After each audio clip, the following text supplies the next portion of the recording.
Is this Pete's intro? Yeah. Hi, Pete. If you're listening to this.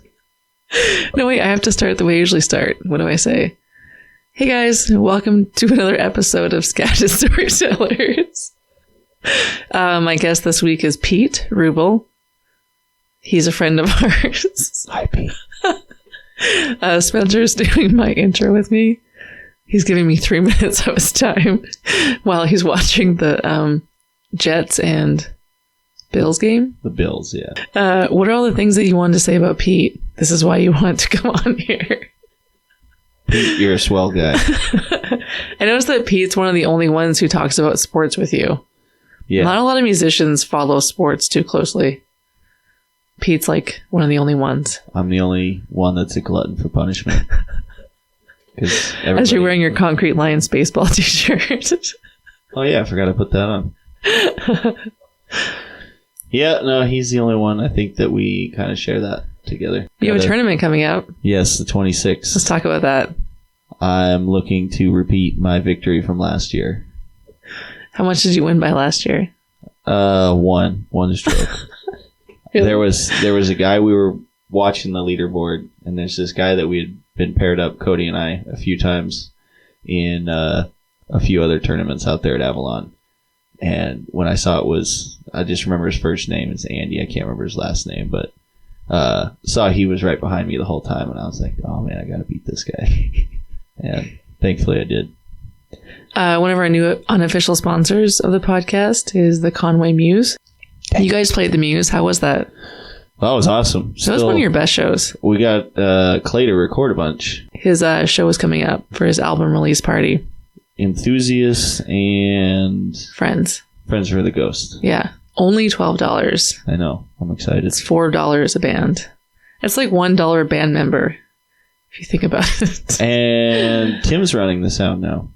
I think so, yeah. And also, this is the most unorganized intro I've done.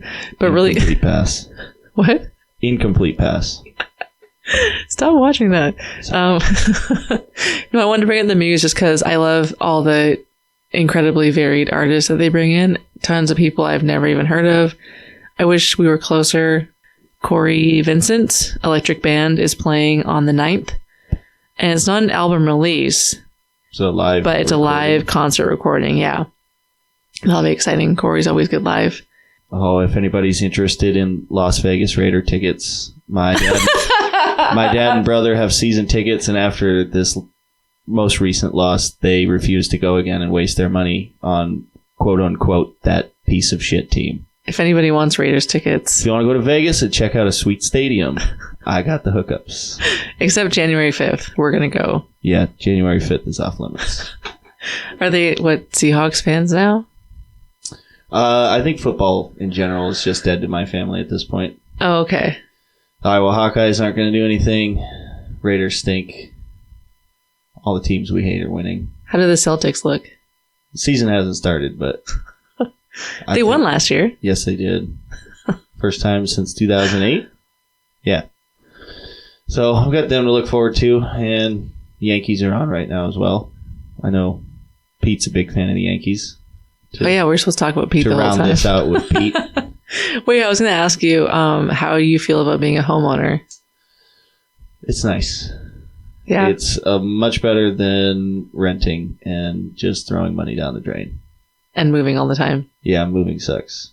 Yeah. I'm going to die in this house. Oh yeah, you went staple gun happy. Yeah. I can't believe how many staples you put in the wall. The soundproofing in this room will never move. Well, I did most of this room, but you're like, just staple everything. Who cares? Staples are good. And the awesome typewriter shelf is behind you. With the slight bow on the top shelf. It's still together. It hasn't fallen. That's all that matters. Do you see that picture of Miguel behind you? I did see that the other day. He's in every episode. We need to put up his portrait in the GM room. So our portraits are facing each other. The giant portrait of him? Yeah. Staring longingly into each other's eyes at all times. I can't wait for him to hear this. I love you, Miguel. Go do something hard. Well, no, I changed it. I made it big. I made it longer. Enjoy the week, because this comes out on Wednesday mornings. So enjoy the week, be of use, and go do something hard. And buy Raiders tickets from my brother and dad. Howdy, partner. Welcome to one of the most northern parts of the United States of America. Travel with me upriver as we talk to a bunch of ladies and fellers and they share their tales of wit and wisdom. That's right, it's time again for Skagit Storytellers with Liz Duffy. I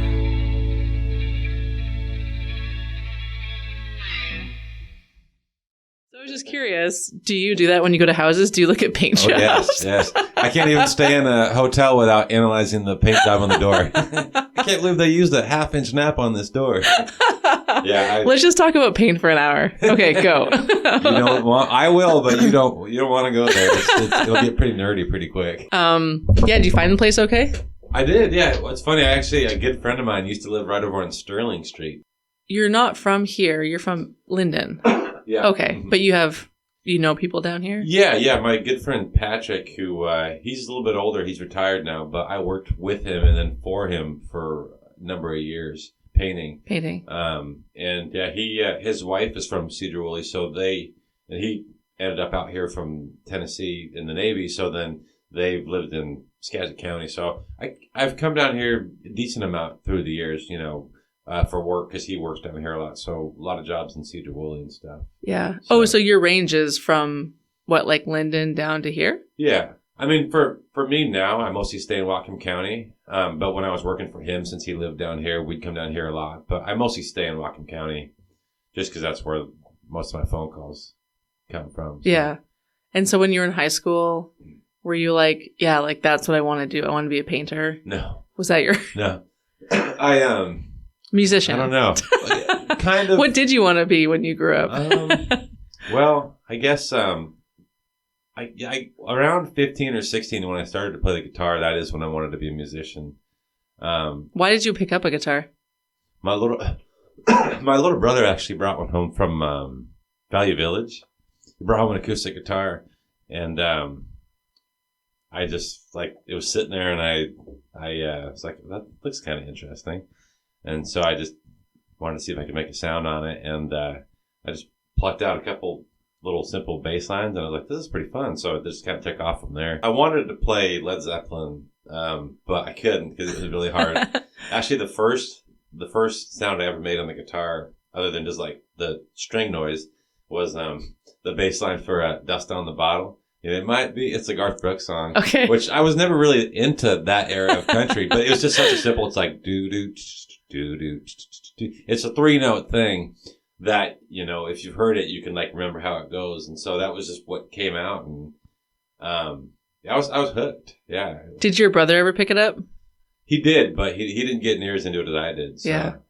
And with a couple of the musicians I talked to as well, they sort of, they brought up that being bored was a huge incentive to pick it up and keep going with it. No, being bored helped.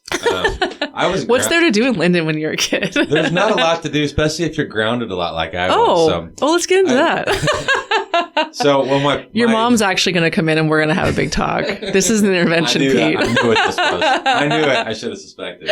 But my mom, both my parents, my mom, it was tough love. And looking back, I'm glad, really. I like what it made me become, but they were a little too tough, on my grades. They thought I was kind of a slacker, when I was a teenager, and they thought I should be doing better. So I'd get grounded for these long stretches of time, months. Oh wow! Yeah, and until the next report card comes out.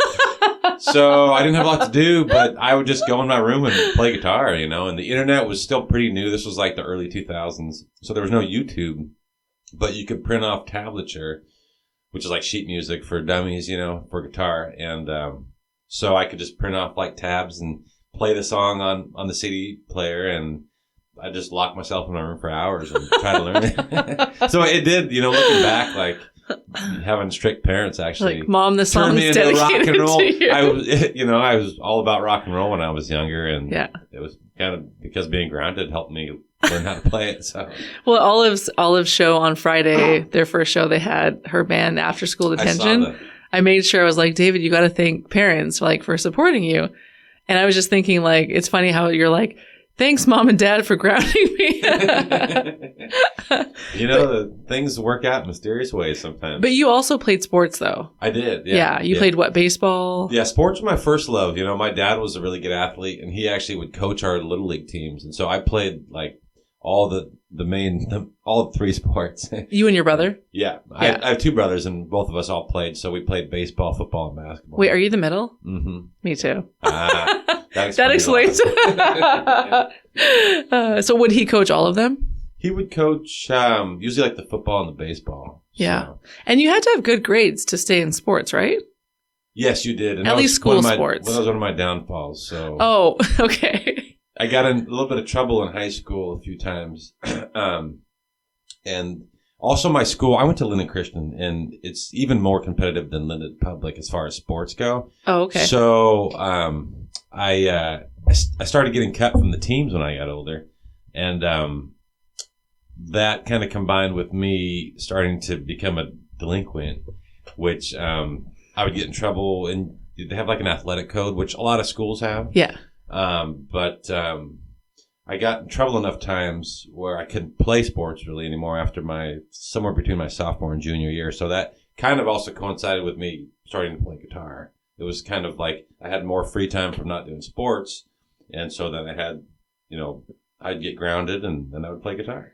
It's tough because there's only, I run into that same thing with music because it's like, there's only so much free time you get in life.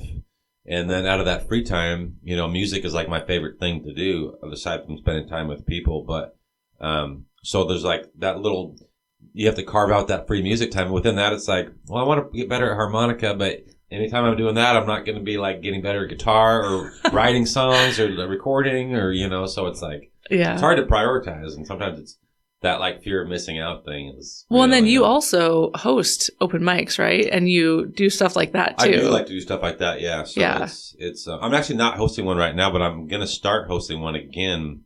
The Ramble Tamble one? So that one actually, somebody else's, they took a little break and now there's going to be a new host there. And I'm going to be hosting at Bella Ciao, which is a really good pizza place down on Railroad. Oh. It's kind of a newer place. In Bellingham? Yeah. Yeah. I think it's like a year old.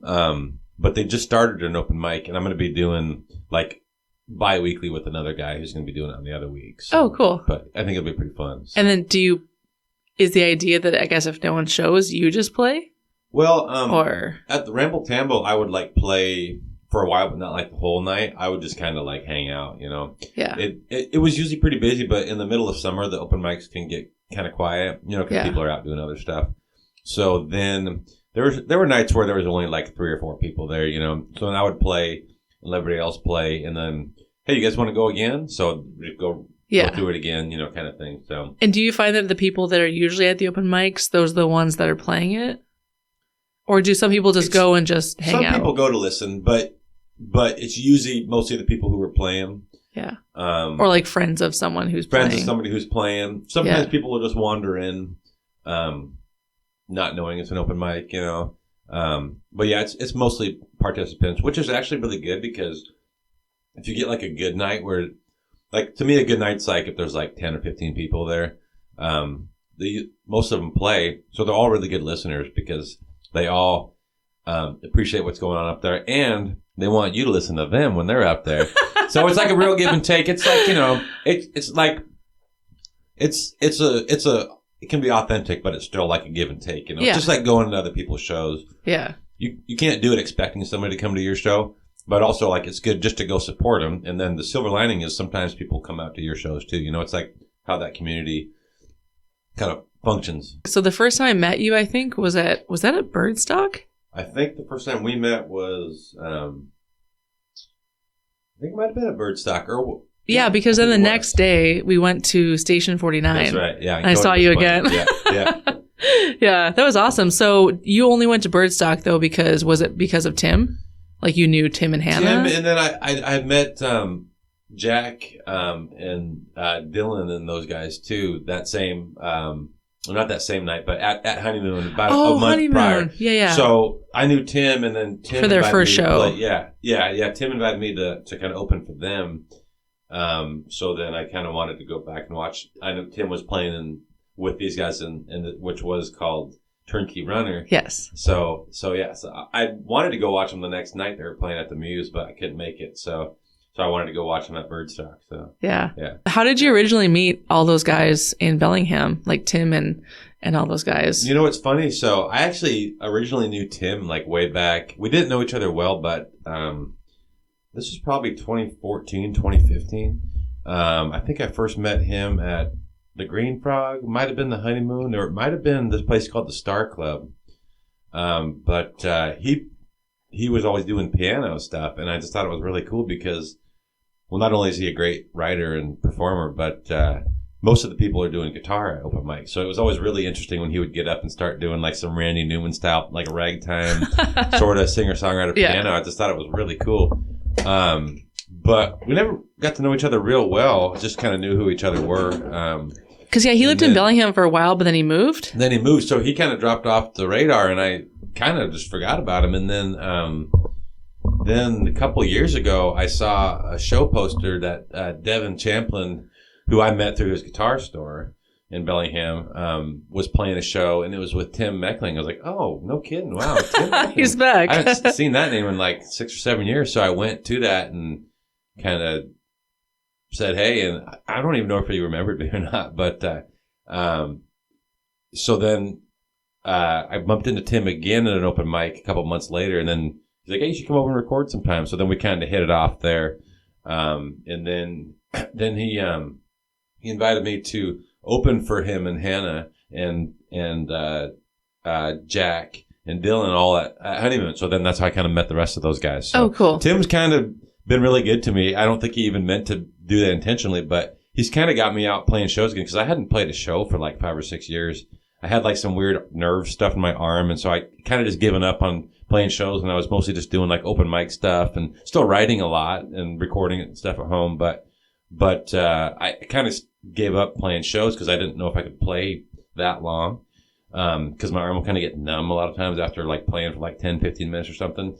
But I told Tim, I was like, I might not be able to do it. He's like, it's okay, just, whatever. And so it went okay. And so ever since then, I've kind of like gotten back into it the last year or so. So it's been really cool. Do you feel like you can play, like how long do you feel like you can play now? I think I can still do, I mean, it's kind of weird. Like this whole, you get adrenaline going and like the nerve pain in your arm like becomes like second, like it's not as important as when you get that adrenaline rush. Cause that's like your biggest thing is like the adrenaline, and like I still get pretty nervous being in front of people.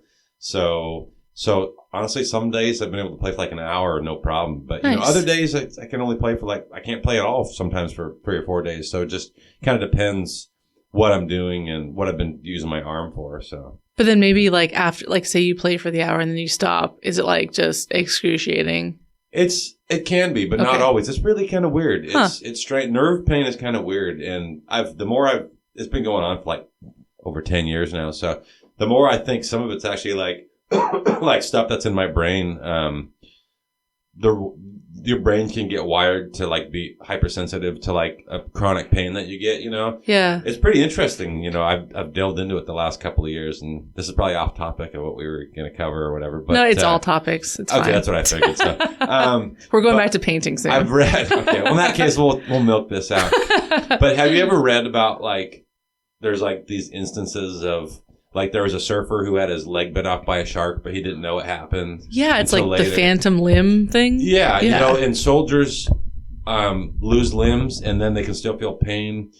And there's other things the other way where like there was a guy who he had a nail that went through his boot. He shot a nail from his nail or from his framing nail, like a big nail, like a 16-penny nail, through his boot, and he was like in excruciating pain. They rushed him to the hospital and everything. They got him to the hospital. Well, the nail had actually gone between his toes and didn't even go into his foot. Oh. But he was like in this serious pain, and his brain thought the nail had gone through his foot. Yeah. And people can also be hypnotized. to think they have like this really excruciating pain. And people will say afterwards that it was like the most excruciating pain I've ever felt. All because, the pain is all process of your brain. I mean, you can have something really wrong with your body, but if the receptor in your brain isn't working right, you won't feel that pain because your brain is what tells you that it hurts or it doesn't hurt, It's really pretty interesting stuff. Yeah. I mean, it's not always the case, but it is like when people die, a lot of times people have herniated discs, like really, really bad discs in their back that they've never complained about pain. And you get other people who have really bad back pain that they can't find anything wrong.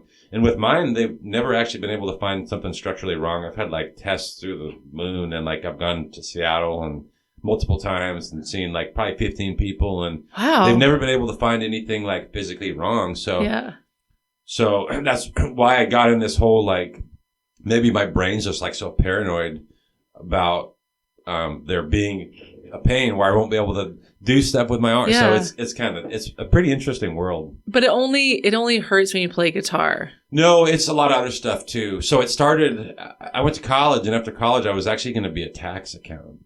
Oh. I know it sounds really exciting. I painter, tax accountant. I really liked in school, like you could volunteer to do tax returns at the library for like senior citizens. Really? Yeah, and I really liked it. My parents. You did it? I did it, and I really enjoyed it because like. I know it's not very musician-like of me. I was going to say, you should put that on a dating profile. Like, I volunteered at a senior center doing tax returns, and I loved it. But it's actually kind of interesting. I mean, like, seeing how the government gets all their money. Like, you see all the ways that people get the deductions or they have to pay more. I thought it was pretty fascinating. And I do kind of like numbers. So I thought it was pretty interesting, actually. But when I started to do it as a job, clicking the mouse is actually what caused the whole thing. Was clicking the mouse. So, like, I still use a computer mouse left-handed. I write mostly left-handed. It's gripping small things like eating utensils. Some stuff at work will do it. So I actually do a lot of stuff left-handed now that I used to do right-handed.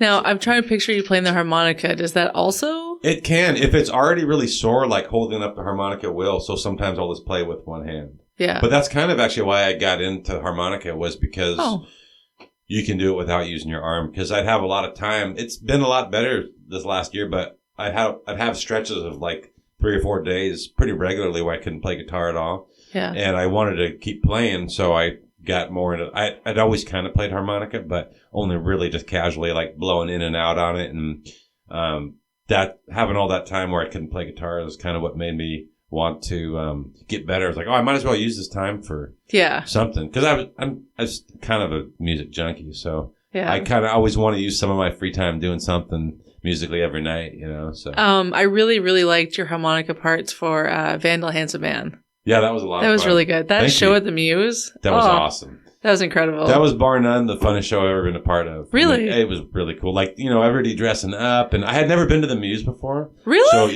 So I didn't realize how the setting was just awesome.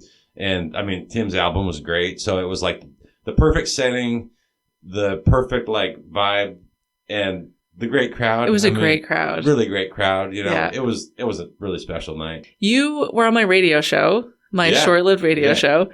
And you were talking about Roger Miller. Yeah. And whenever I hear Roger Miller, I always think of you now. Awesome. Or when I hear you play, I always think of Roger Miller.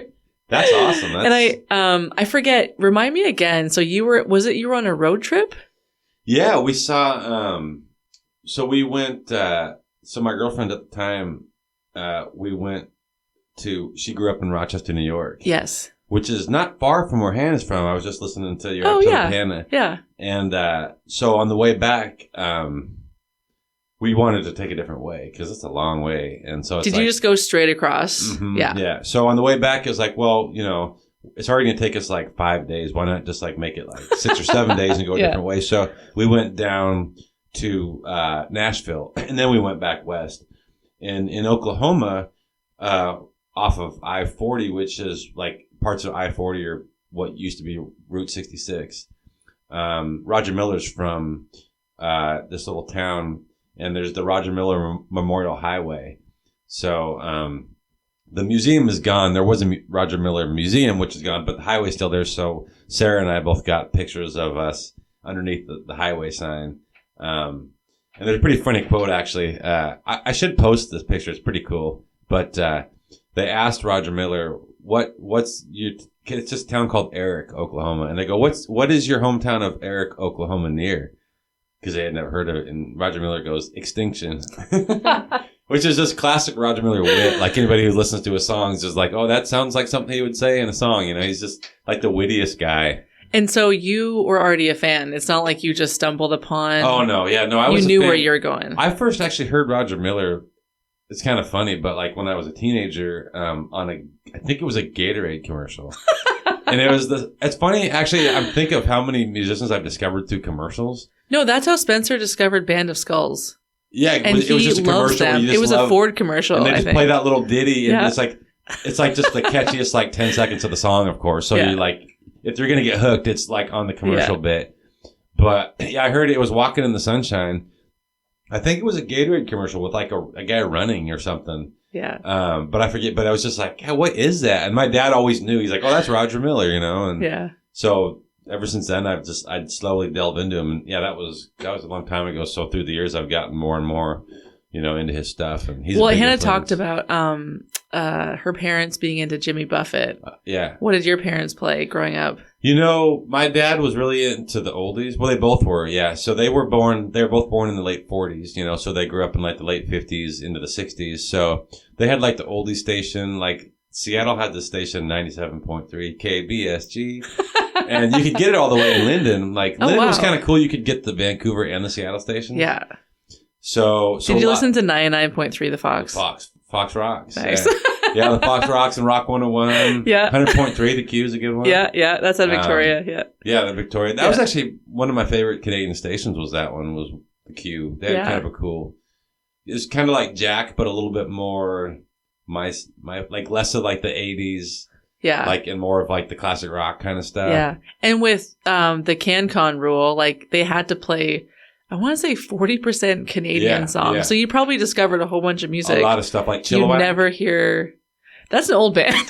Yeah, but that's like, you never hear Chilliwack on that. Yeah. See, when I was coming of like musical age, like in my teens and early 20s, it was all like classic rock, like 60s and 70s. So to me, like, a band like Chilliwack is like, they'd be like, oh, that's the Canadian band you discovered. Then you'd be like, well, that's kind of a pretty old band, you know? But, I was thinking you'd say like Hot Hot Heat, which came out in like late 90s or something. Yeah, you know, I never liked, I don't know if it's because I'm from that era, but like, I really didn't like the era. Like when I was growing up, like the boy bands kind of owned like the radio waves. The rock boy bands or like Backstreet Boys. Oh, yeah. You know, because you had like grunge kind of was ending. Like, so this is like 99 through like, so, you know, I was born in 85. So like I was a teenager, like in the late 90s. So like grunge was, you know, Kurt Cobain had died, you know, Alice in Chains, Soundgarden, they were all kind of broken up or just not making music. Yeah. And there was a little void there before the White Stripes came along where they're really, like there was like the Wallflowers and like Matchbox 20, Smash Mouth. Like there was some good stuff. Yeah. And I'm sure there's stuff I just didn't know about because this was pre-internet really. I mean, it was there, but you weren't getting music off of it. It was pretty much all what was on the radio still.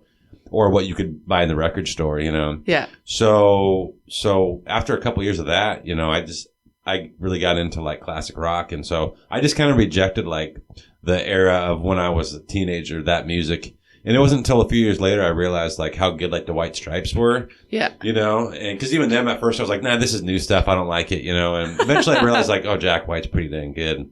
But I really didn't listen to hardly any music from that era until I was like, I don't know. I still don't listen to much music from that era, but it's kind of funny because I know a lot more, or I know more about like the boomer generation, like rock than a lot of people who are that age. Yeah. Like my parents, they're like, I'll be telling them stuff about like Bob Dylan or like the Beatles, and my dad like this. I'm like, okay. So did they like sit around like play records, or did they always have music on in the house? No, we weren't really musical. Like my mom does play a little bit of organ, but I'm really the only one that's like an avid musician in my family. So mostly it was just like listening to music in the car. Like, you know, if we were driving somewhere, Dad had the radio going, but we really didn't listen to music at home much.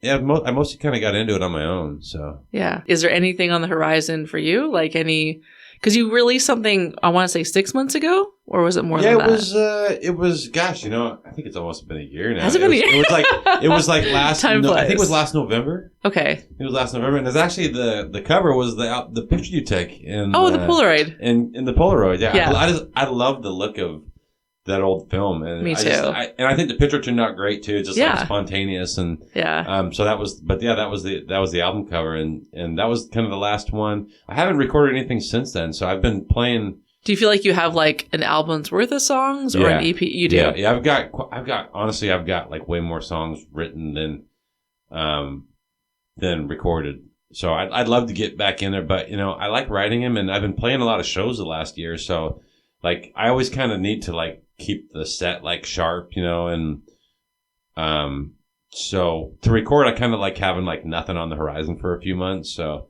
I think I'll try to maybe take a break here at some point. But I'm not in a rush to record. Like I like to write them, and I've got I don't know, probably like 30 songs that I think are pretty good that I like to record. Just release a double album. Just shock everyone. Yeah, I should. But it's hard, I mean, I like to record at home. And I was going to ask how you record. So I've been recording since I was like a teenager. And so I love to do it. My coolest Christmas present ever was I got a 4-track Tascam cassette recorder when I was like 16 or 17. My parents saw that the music thing was like really bit me, so I've loved to do it ever since, like building the tracks and stuff. But the downside when you do it yourself is like, it takes a long time to do it. And I usually do all the instruments too myself. So it takes a long time. And I mean, some guys can do that and get stuff done. But for me, it just takes a long time to do that route. So I was dabbling a little bit with like Tim. And so I may try to record some stuff with him, but I get so like perfectionist, and so I like to record at home because I can just have unlimited takes. Yeah. And like when you go, like I've recorded at studios before, and there's sort of like the pressure when like you're not there by yourself, and I like to just kind of dabble with the sound. I don't like it to sound really, really clean.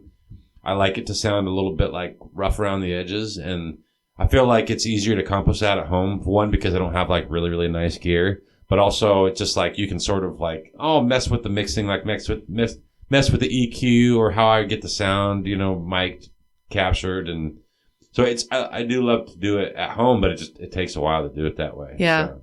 Well, and Hannah was saying that too, that she feels like she's a perfectionist when it comes to her music, but when she has that deadline, Washington is like, you have to submit by this day, Yeah. I think that's like a huge, obviously, motivation. But when you don't have that, yeah. It's you're like it's a pro and a con, but yeah. But, it definitely helps you to get stuff accomplished that way. But for me, up until this last one, I hadn't released anything since 2016. So it was like 7 years. So like my pace is kind of like, it's okay if it's a couple more years yet. Like I wouldn't mind doing something next year. Maybe I will. But I don't know. Right now, I've been just riding this wave of like doing a show every couple of months. And it's been really fun. Having not played shows really for like 5 or 6 years, like it's still kind of new to me again. So it's like, it's been so fun. But eventually I'm starting to get a little bit like, okay, like I'm getting used to doing this again. It'd be fun to maybe do a little bit more recording. So, well, it isn't like, I mean, I feel like a few musicians I know, I feel like they kind of go into hibernation in the winter. Yeah. There's a lot less shows, a couple big ones, but people just kind of hunker down, and maybe that's when they write and record, so. Yeah. The weather's a lot more conducive to that, when it's in the summertime. It's like, it's so nice outside, and it's only going to be like that for like a certain amount of time out of every year. So it's like, I always feel like I need to be doing something like outside, Yeah. And, I don't know, go for a walk or go down to the waterfront or bike ride or something. And in the wintertime, when it's like dark out, like when you get home from work and it's going to be dark all night, you're like, well, fire up the old tape machine and, maybe do a little recording or something. So. Although I say that, but there's, like I mentioned in my intro with Hannah, there's the Enthusiast album release. Okay. Early November, and then Corey's live concert taping is at the Muse on November 9th, and then Clay's album release is on November 22nd. That's the same date that we're playing at Honeymoon. Oh, right. I didn't know he was doing that. I got the show booked. Gosh, I don't know. It's been a while. It's been, I don't know, a month or two since it was booked. So I had no idea that was going on. So, yeah. So it goes. So it's you, and then is it Jeff Mack? Yeah, Jeff Mack. Okay. Yeah. And Go ahead. And I was going to ask, did you meet him at the honeymoon as well? I met Jeff through Tim and Hannah. Okay, yeah. Yeah, I think he's going to come on and record. You should have him. He wrote me a message and I was like, why don't you just come on? Oh, I'm not going to be as good as Hannah. I'm like, everyone great. says that. Like, oh, I'm not going to be interesting. If you're boring, it's my fault. Trust me, it's going to be fine. He's I don't know him that well, but he's a really great guy and a great songwriter. Yeah. Yeah. Nice. Okay. So I guess if people want to listen to you, you're on Spotify, Bandcamp, all that, Pete Ruble. Yeah. I was going to say too, I know I said I met you at, Birdstock, but I first heard about you. We were in our group chat. Cody sent a video of you playing. Oh, and he's like, oh my gosh, I recorded this guy and he was so good. His name's Pete. And I listened to that song so much and I was like, who is this guy? And yeah, that's how I first heard about Thanks you. For so it's kind of cool that like someone just went out of their way to record you and then share it with people. Cody's really good about that. I've noticed him doing that, and it's like. I love his Lyman series. Yeah. You played there. Yeah. I forget who is going with him on this coming one, but never heard of the guy. I love that. I think he said it might be Hunter. Yes, Hunter. Yeah. Do you know Hunter's a really him? good bluegrass player. Oh, cool. Really good guitar player. Yeah. Yeah, I love that. Just having like new faces on the scene that you've never heard of, and yeah. Cody's been really good about that, about getting people involved and introducing person A to person B. And kind of building a great little community out of maybe like the 10, 15 shows I've done the last year. Probably like 2/3 of them were somehow related to Tim, either because I was doing the show with him, or it was like somebody I met through Tim. So it's been awesome. So thanks, Tim, if you're listening. I've told him this, but it's been really neat. I think so whenever I think of you, my number one thought is always like the Vandals show, but then also I instantly think about Mecklingfest last year. When I mentioned that to Hannah, awesome. when like you were in that spacesuit. So why did you own a spacesuit? I didn't own it, so okay. I got it for that. See, I thought it was on the poster, on the Facebook post or something. I thought it said like costumes strongly encouraged or something. I think it did. I thought it did, and so I was like, well, I'm playing, so I better have a costume. So I got like the old spacesuit off of Amazon for like $40. It wasn't that bad. And it's kind of fun. I still have it. But I show up and I see Sam Chu keep coming out with his kids, and he's like, whoa. And I was like, right away, I was like, oh, I think I'm overdressed. And I go into the backyard and like, there's hardly anybody dressed up. And I was like, well, here I am. And I mean, there were some people, like Clay did show up later with a jumpsuit, kind of like mine. Oh, okay. And Tim had his NASA coat on. But Yeah. I'm sure I'm forgetting some people. They throw these great house shows, and like Tim makes sure people, hey guys, the music's about to start, and everybody came inside and listened. And Yeah. I've noticed that at their house shows, they're really fun. People really listen, and he gets people that really care about music. Yeah. It's a really neat. It's been really cool to get to know everybody in his community the last year and a half. And it's whatever. also cool because like you're not like at a club like screaming at someone trying to get to know them. You're standing in the kitchen Exactly. and you're eating like someone's fudge There's some as really you're good like food right behind you in all directions. Yeah. Yeah. Was that the one that Eli also played at? Eli Waltz? Yes. Yeah. Yeah. Yeah, he was really good too. He was good. He's a really great harmonica player. So yeah, the next Meckling Fest, what did she say? It's going to be Sopranos themed. Oh, Have you seen The awesome. Sopranos? That's funny you mentioned that, because just last week I just started watching it. Oh. I've seen for a couple of years ago, YouTube for some reason was like sending me Sopranos clips left and right. So I was like watching like little. So I've probably seen like a third of the show just through like 5-minute clips on YouTube. Yeah.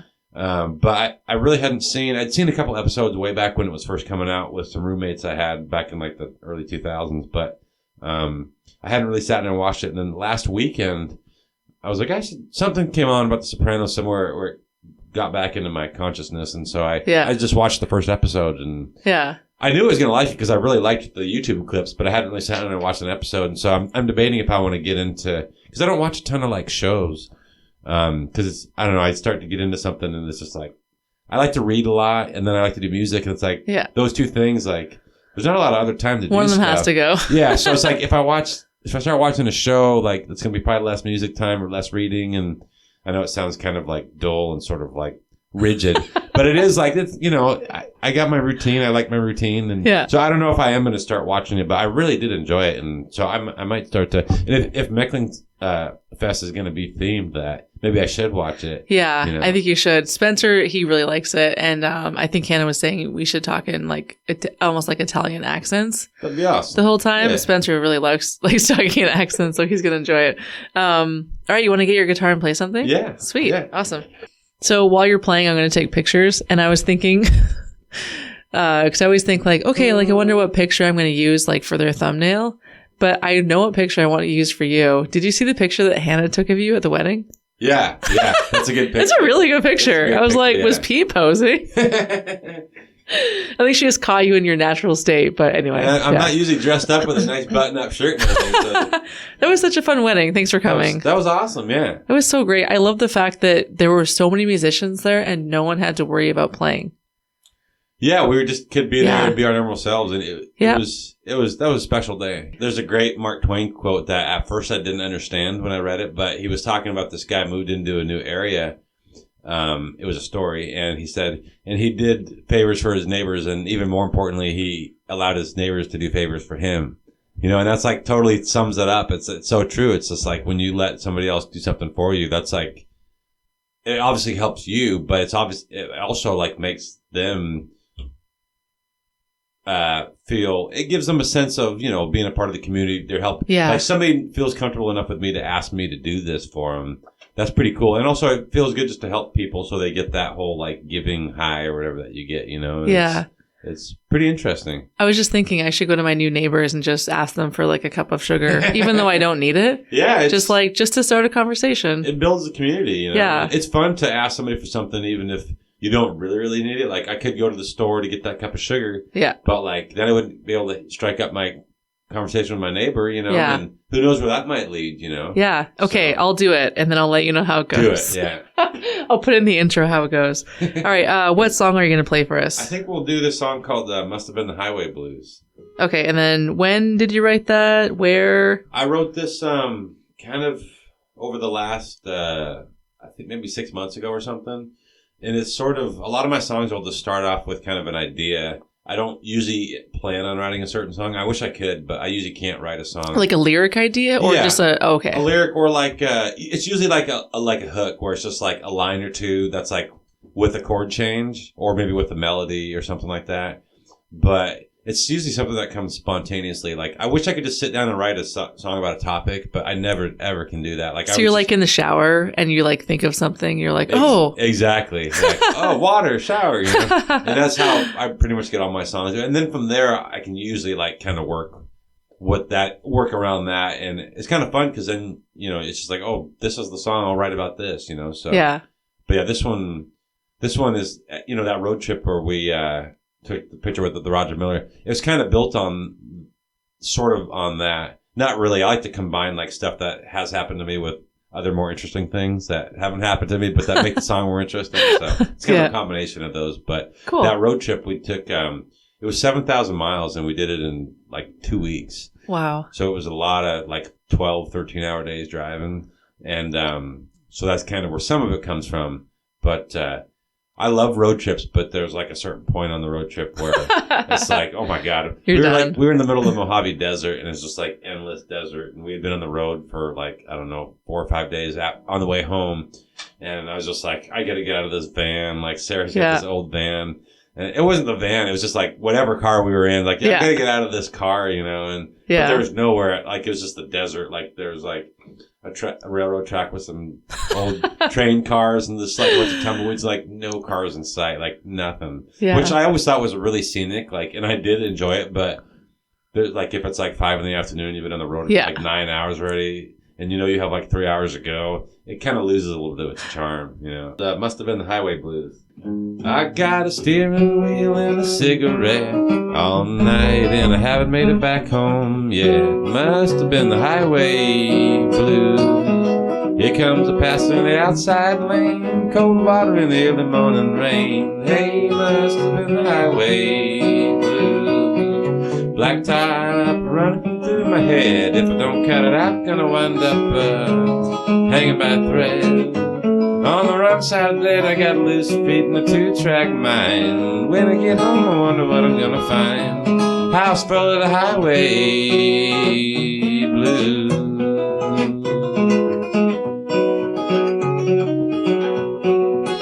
And all of those road signs sliding by so fast. Put on the engine and I'm burning up too much gas. You know it just won't last the way you're doing. Here comes the daylight, morning sun slam like a hammer, cook me till I'm half done. Cracked up and busted like a burned out fuse. White lines flying beneath my wheels. If I don't slow it down, gonna wind up spinning like a reel. Flying out of my automobile, I got memories in an old ice tray. Wish this old road was going on back to yesterday. For I had the highway blues.